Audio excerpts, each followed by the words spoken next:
Bon, par où je commence? J'ai 24 ans et je suis issu de la génération 90, la génération qui a connu la fin de la cassette vidéo et le début du DVD. Bien avant l'ère YouTube et les réseaux sociaux, le seul moyen pour notre génération de revoir une vidéo en boucle était la VHS. Regarder, rembobiner, regarder, puis recommencer.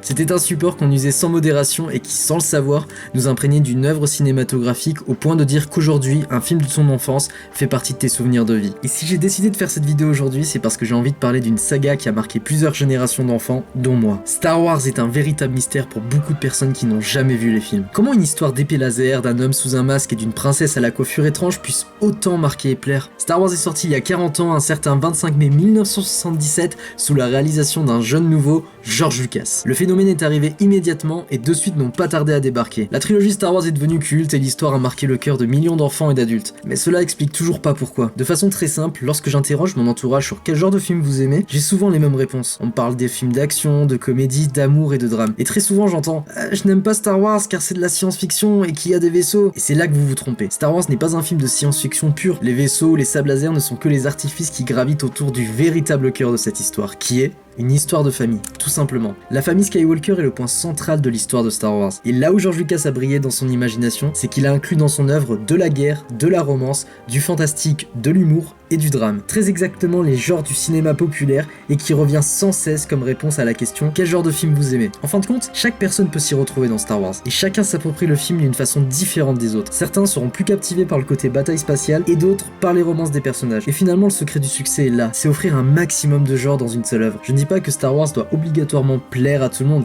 Non, absolument pas. Star Wars, c'est comme n'importe quel film. Si le scénario est bon et que les personnages éveillent en toi aucun attachement, alors c'est compliqué. Mais Lucas a vu grand. Imaginez une trame scénaristique de la mythologie comme la quête du héros et placer dedans des codes connus de tous. Le héros, la princesse, le magicien, le méchant et des créatures. Changer l'uniforme en quelque chose de pas commun, par exemple l'épée du roi Arthur devient un sabre laser, la princesse à la longue chevelure dorée devient une femme forte à la coiffure en forme de macaron, et donnez-leur une image bien à eux, et ils en deviendront uniques. Quand on est gosse, on rêve tous à un moment de notre vie de quitter le nid familial pour devenir un super-héros, un sorcier ou un Jedi. Et le seul moyen d'y arriver était de l'imaginer à travers un bâton ramassé par terre ou les yeux devant l'écran de la télévision. Luke Skywalker est l'exemple parfait de ce personnage qu'on voulait être. Quitter sa famille, apprendre qu'on a un pouvoir et partir à l'aventure combattre le mal. Au final, c'est la quête d'une vie, se donner des objectifs pour un but à atteindre. Pour moi, l'aventure Star Wars a commencé au milieu des années 90. Je dois très certainement avoir 4-5 ans et je joue avec cette figurine de Dark Vador que mes parents m'ont acheté. Je sais que c'est Star Wars, je connais la musique, mais je n'ai en aucun cas vu les films. Il aura fallu attendre une après-midi pour que je découvre l'Empire contre-attaque, le deuxième volet de la saga. Je ne comprends pas tout, mais je découvre que mon jouet n'est pas un robot tout en noir, mais un homme qui se cache sous l'armure. Et là, ma curiosité me pousse à m'intéresser à ce film. Il ressemble à quoi sous ce masque?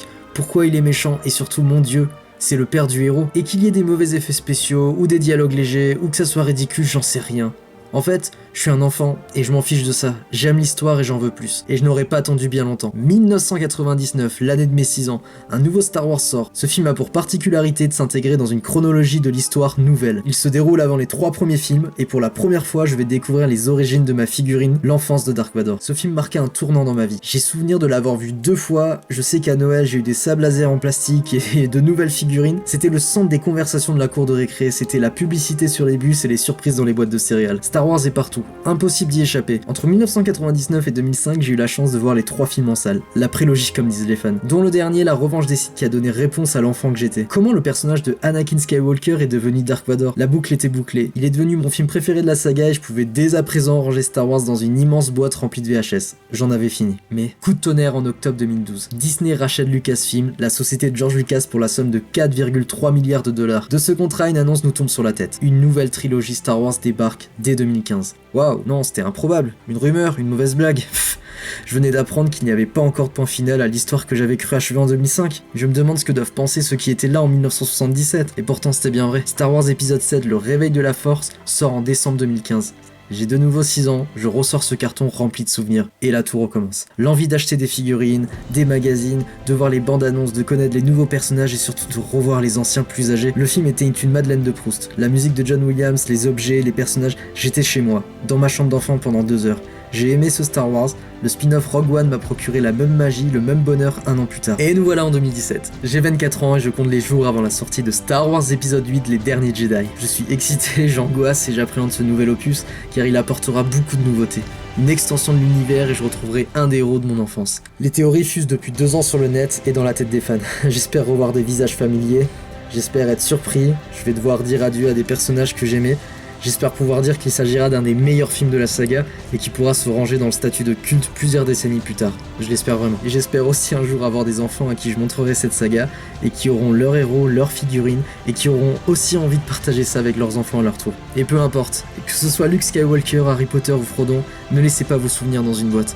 J'ai réalisé et accepté que l'histoire de Star Wars ne s'arrêtera pas, qu'elle continuera à fasciner plusieurs générations, et je connaîtrai peut-être même pas la fin de cette aventure. Mais au moins j'ai la chance de dire que j'ai été bercé par quelque chose qui me procure encore cette sensation à un âge adulte. Ne jugez pas un film sans l'avoir vu, soyez curieux.